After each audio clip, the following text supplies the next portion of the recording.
Thomas Dansbourg, bonjour. Bonjour. Vous êtes l'auteur de plusieurs livres, dont le best-seller Cessez d'être gentil, soyez vrai. Alors vous abordez dans vos livres tout ce qui touche à la connaissance de soi et à la pacification de soi, et la recherche du bonheur fait partie de vos thèmes de prédilection.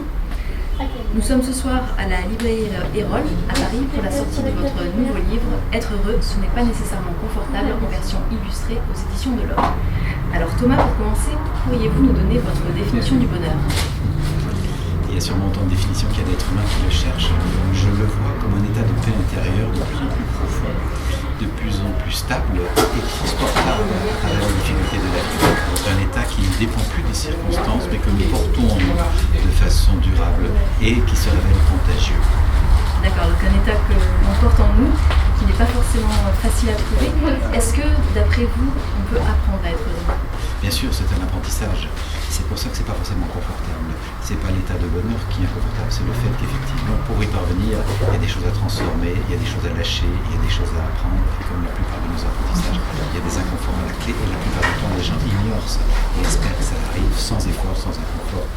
Alors que si nous voulons apprendre à conduire une voiture ou apprendre une langue étrangère ou à pratiquer un sport un peu technique, on sait qu'il y aura des apprentissages, qu'il y aura des essais, des erreurs, des moments de ras-le-bol, des découragements.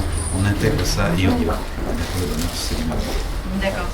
Alors dans votre livre, vous mettez réellement le bonheur en image. On retrouve au fil des pages des petits personnages illustrés pleins d'humour. Alors on peut penser qu'on a un livre vraiment à la croisée de la bande dessinée et du guide pratique. À qui s'adresse-t-il et quels conseils peut-on y trouver ?